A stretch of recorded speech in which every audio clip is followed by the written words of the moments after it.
Well, before I go on with Acts chapter 21, I'm going to make an analogy that only people who were of a particular subset of evangelicals would understand, I think. When I grew up believing in the soon return of JC and the rapture of the church. So in going to church camp, we would get to meet friends from our particular denomination from around the district here, and we would get to meet friends, and we knew that the next time we'd see them would be like the following year if JC tarried. And there was always this, anxiety that maybe we wouldn't see each other again because the rapture might happen before that, which was okay, because then we'd see each other in heaven and all that would be cool. But there was always this, and when I say anxiety, I'm not talking about a negative anxiety, I'm talking, I guess, more anticipation that this could happen at any time. There were people who were, David Wilkerson and Hal Lindsey, and I have to wonder about those guys. Why? Aren't they shaking their heads and saying, gee, I thought it was going to happen before this? I think I told everybody it would, and it hasn't? For those who may think I'm being a little unfair to David Wilkerson and Hal Lindsey, as they avoided predicting any specific dates, the fact is that all these so-called prophets and scholars were insisting that this would happen within a few years, so compelling was the evidence. One such evidence was the budding of the fig tree in Matthew 24:32-35, which they interpreted as the birth of the nation of Israel in 1948. According to the text, this generation will certainly not pass away. At first, they thought 25 years, then 30, then 33, then 40. Where are we at now? 60 years and counting. Of course, now it means a whole lifespan. We really believed that this was going to happen at any moment in time. But imagine after years of believing this and realizing that 1 year turns into another year, turns into another year, and it hasn't happened, and you start asking yourself, well, maybe this isn't going to happen as soon as these prophets and Bible scholars think it is. Maybe it's going to take a lot longer. And then imagine that somebody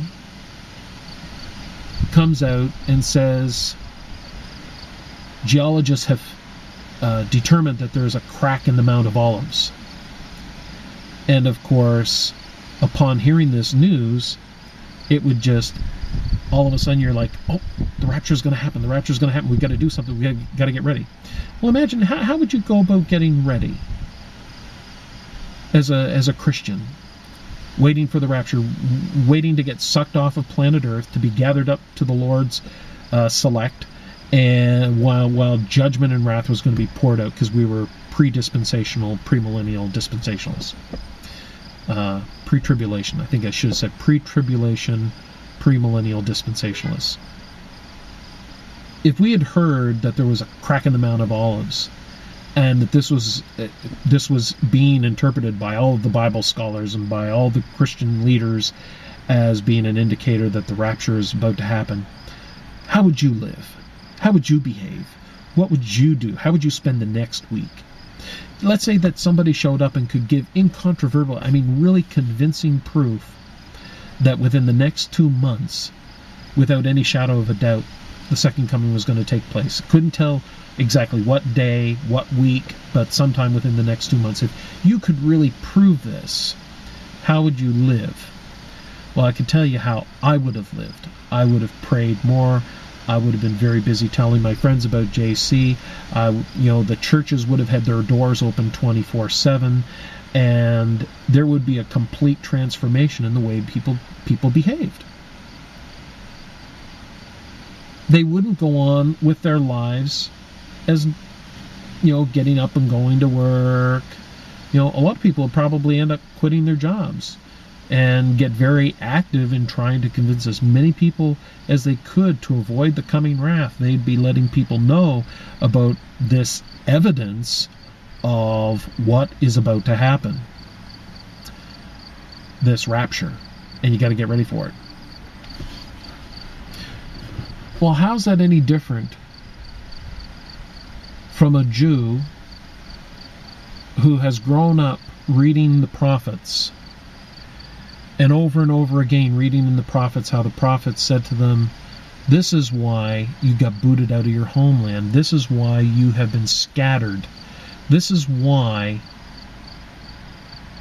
I have punished you in this way. It is because you have forsaken my law and have not kept my decrees. You haven't kept my commandments. And so now among the religious Jews in the diaspora, those living outside of Judea, many of these communities were being devout in keeping the law, or were maintaining the covenant. They were praying 3 times a day, putting on tefillin. They were observant Jews in exile. And maybe over the years, as you go through the motions, you say to yourself, okay, we're anticipating, we're waiting for a Messiah. He hasn't come yet. Will he come? What are we waiting for? Is this ever going to happen? Am I putting on tefillin for nothing? Am I praying for nothing? Am I going to synagogue for nothing? Am I keeping kosher for nothing? Hand me a hot dog, please. And then someone shows up at synagogue and says, we've just come from Jerusalem, and there was a great man who lived there. His name was Jay, and he was from Nazareth. And he was put to death. He was crucified. And we have seen him rise from the dead.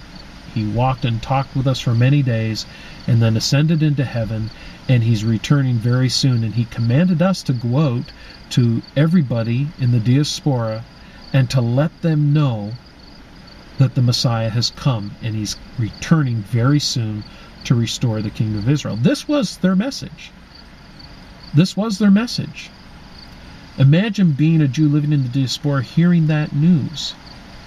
Do you think you're going to become less observant in your keeping the law? Do you think that you're going to start saying, oh, well, the Messiah's come, let's start eating pork? Or are you going to pray more fervently? The next trip to Jerusalem for a festival, are you going to be the first one to head out, or are you going to be the last one?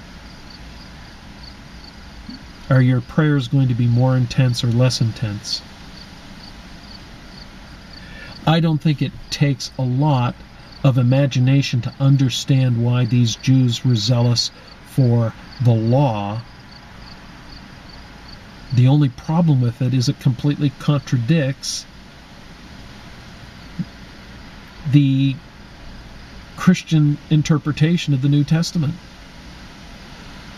Christians are always talking about how the law has been done away with. Clearly for these Jews it wasn't. Clearly for these Jews it had the exact opposite impact. How is that possible? How is it possible that for non-Jews it means we don't have to keep the law, but for Jews it's like, oh, I just want to keep the law even better than before. I want to be more observant. I want to do better job at keeping the mitzvah, at keeping the commandments.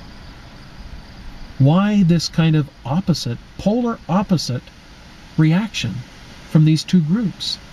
Both of them claiming to believe in JC.